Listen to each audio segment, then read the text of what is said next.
Raj TV நேயர்களுக்கு வணக்கம் and welcome to நடிகர் திலகம் சாவித்ரி. நம்ம நிகழ்ச்சியில் சாவித்ரி அவர்களுடைய திரை பயணத்தை பற்றின பல சுவாரஸ்யமான விஷயங்கள் தான் பார்த்துட்ருக்கோம். இன்றைக்கி நிகழ்ச்சியிலையும் உங்களுக்காகவே இன்னும் பல அற்புதமான விஷயங்கள்லாம் காத்துட்ருக்கு. வாங்க நம்ம நிகழ்ச்சிக்குள்ளே போகலாம்.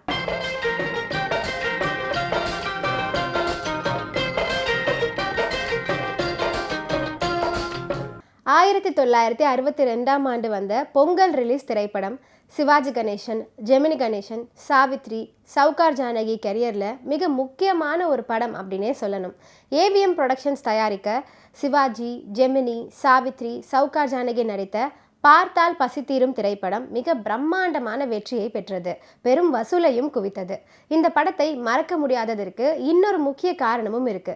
களத்தூர் கண்ணம்மாவில் அறிமுகமான குட்டி பையன் கமலஹாசன் அவர்கள் இந்த படத்தில் நடிச்சிருக்காரு. அது மட்டும் இல்லை, கமலஹாசன் அவர்கள் டபுள் ஆக்ட் கொடுத்திருக்காரு. எஸ், கமலஹாசன் இரட்டை வேடத்தில் நடித்த முதல் திரைப்படம் இந்த பார்த்தால் பசித்தீரும் திரைப்படம் தான். ஏவிஎம் நிறுவனம் நேஷனல் பிக்சர்ஸ் பெருமாள் முதலியாருடன் இணைந்து பராசக்தி படத்தை தயாரித்தது போலவே பார்த்தால் பசித்தீரும் படத்தை ஜிகே புரொடக்ஷன்ஸ் நிறுவனத்துடன் இணைந்து தயாரிச்சிருக்காங்க. சிவாஜியின் பாவரிசை படங்களை கொடுத்த இயக்குனர் ஏ பீம்சிங் இந்த படத்தை இயக்கியிருக்காரு.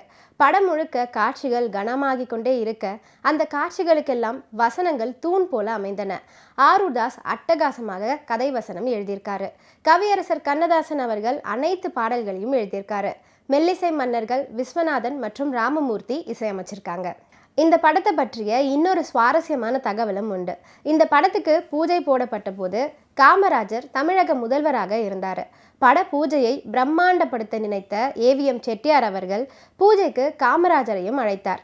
சினிமா கேளிக்கைகளை அவ்வளவாக ஆர்வம் காட்டாத கர்ம வீரர் அவர்கள் செட்டியாரின் பேச்சை தட்ட முடியாமல் பூஜைக்கு வந்தார்.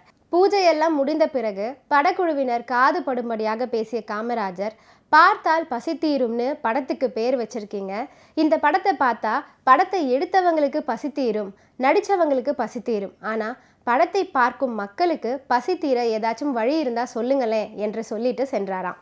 இந்த பார்த்தால் பசித்தீரும் திரைப்படத்துக்கு பின்னணியில் பல சுவாரஸ்யமான விஷயங்களும் இருக்குது. சாவித்ரி மற்றும் சரோஜா தேவி இவங்க ரெண்டு பேருக்கும் இடையில் ஒரு மிகப்பெரிய போட்டியே நடந்துச்சான். அது என்ன அப்படின்னு பார்த்தீங்கன்னா, தமிழ் சினிமாவில் அந்த காலத்து நடிகை போல வராது அப்படின்னு பல பேர் சொல்லி நம்ம பார்த்துருக்கோம். அந்த அளவுக்கு ஹீரோக்களுக்கு இணையாக நடித்த மிகவும் பிரபலமான இரண்டு நடிகைகள் தான், ஒன்று சாவித்ரி, மற்றொரு நடிகை சரோஜா தேவி. 1960களில் தமிழ் சினிமாவை பத்மினி, சாவித்ரி, சரோஜா தேவி ஆகிய 3 முன்னணி கதாநாயகிகள் தான் ஆட்சி செஞ்சுட்டு வந்தாங்க. அதிலும் ஒருவருக்கு ஒருவர் சளைத்தவர் இல்லை என்று கூறும் அளவிற்கு அவர்களுடைய நடிப்பு, நாட்டியம், வசன உச்சரிப்பு எல்லாமே தனித்துவமாக இருக்கும். படத்திற்கு ஏற்ப தன்னை மாற்றிக்கொண்டு அதற்கேற்ப முக பாவனையை கொண்டு வந்து நேர்த்தியாக நடித்து ரசிகர்களை தன் பக்கம் ஈர்க்கும் அளவிற்கு நடிச்சிருப்பாங்க. இந்த நிலையில ஒரு படத்துல ஒரு நடிகை நடிப்பதாக இருந்தா அடுத்த முன்னணி இயக்குனர்கள் ஹீரோக்களின் படங்கள்ல அடுத்த 2 நடிகைகளும் நடிக்க ஒப்பந்தமாகி விடுவார்கள். அதற்கு பிறகுதான் மற்ற நடிகைகளுக்கு, துணை நடிகைகளுக்கு இந்த வாய்ப்புகள் வழங்கப்படும். இந்த நிலையில தான் சாவித்ரி மற்றும் சரோஜா தேவி இருவரும் பார்த்தால் பசித்தீரும் என்னும் படத்துல ஒன்றாக இணைந்து நடிச்சிருப்பாங்க. ஏ பீம்சிங் இயக்கத்துல 1962ஆம் ஆண்டு இந்த படம் வெளியானது. அதுல சிவாஜி கணேசன், ஜெமினி கணேசன் கதாநாயகனாக நடிச்சிருக்காங்க. இந்த படத்துல குழந்தை நட்சத்திரமாக கமலஹாசனும் நடிச்சிருக்காரு. பொதுவாக ஒரு திரைப்படத்துல 2 நடிகைகள் சேர்ந்து நடிச்சாங்க அப்படின்னா படப்பிடிப்பு தளத்துல மிகவும் மகிழ்ச்சியாக கலகலவென பேசிக்கொண்டே இருப்பதை நம்ம பார்க்குறோம். ஆனால் இந்த 2 நடிகைகளுக்கு மட்டும் சற்று மாறுதலாக நடந்திருக்கு. சாவித்ரி, சரோஜா தேவி, சவுகார் ஜானகி என 3 பெரிய நடிகைகள் நடித்த படம், அதுவே படத்திற்கு புதிய பிரச்சனையும் ஏற்படுத்தியச்சு. டைட்டிலில் யார் பெயர் முதல்ல போடுவது என்ற பிரச்சனை தான் அது.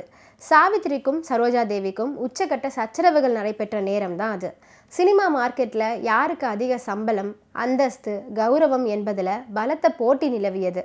கூடுதலாக யோசித்து ஏவிஎம் செட்டியார் நூதன முறையில் டைட்டில் போட்டார்.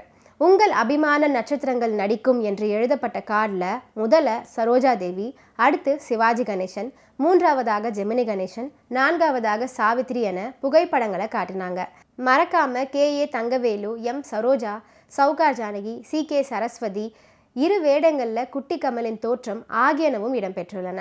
சாவித்ரி, சரோஜா தேவி இருவரில் யாருக்கு மவுஸ் அதிகம் என்பதை புத்திசாலி ரசிகர்கள் சுலபமாக புரிஞ்சுக்கிட்டாங்க. நடிகர் திலகம் சிவாஜி கணேசனின் திரை கதாபாத்திரங்களுக்கும் கண்ணதாசனின் சொந்த வாழ்வு அனுபவங்களுக்கும் நிறையவே தொடர்பு இருப்பது போல அவரது படத்தில் இடம்பெற்ற தத்துவ பாடல்கள் அமைஞ்சிருக்கும். இத்தனைக்கும் இந்த பாடல்களை எழுதும்போது கவிஞரின் வயது வெறும் 35 தான் அப்படிங்கிறது மிகப்பெரிய ஆச்சரியமான விஷயம். கண்ணதாசனின் தங்க வரிகளில் மின்னும் சில வைரங்களான பாடல்கள் இந்த பார்த்தால் பசி தீரும் திரைப்படத்தில் இடம் பிடிச்சிருக்கு. அதில் ஒரு பாடல் தான் உள்ளம் என்பது ஆமை, அதில் உண்மை என்பது ஊமை. இந்த பாடலுக்கு பின்னணியில் ஒரு சுவாரஸ்யமான செய்தியையும் கண்ணதாசனின் மகன் அண்ணாதுரை கண்ணதாசன் சொல்லியிருக்காரு. அது என்ன அப்படின்னு பார்த்தீங்கன்னா, குறிப்பாக கதாநாயகன் யாரும் பாடல் வரிகள் தொடர்பாக கவலைப்பட மாட்டாங்க. ஆனால் எம்ஜிஆர் மட்டும்தான் பாடல் வரிகளில் கவனம் செலுத்துவார். இந்த நிலையில் பார்த்தால் பசி தீரும் படத்தில் உள்ள பாடல் ஒன்றின் பல்லவியை அந்த படத்தின் தயாரிப்பாளர் மாற்ற சொல்லியிருக்காரு. சவுகார் ஜானகியின் தங்கையான சரோஜா தேவியை சிவாஜி காதலிப்பார். ஆனால் சவுகார் ஜானகி சாவித்திரியை சிவாஜி கணேசன் மனைவி என்று தவறாக எடுத்துக்கொள்வார். இதனால் அவர் சிவாஜியை கண்டிப்பார்.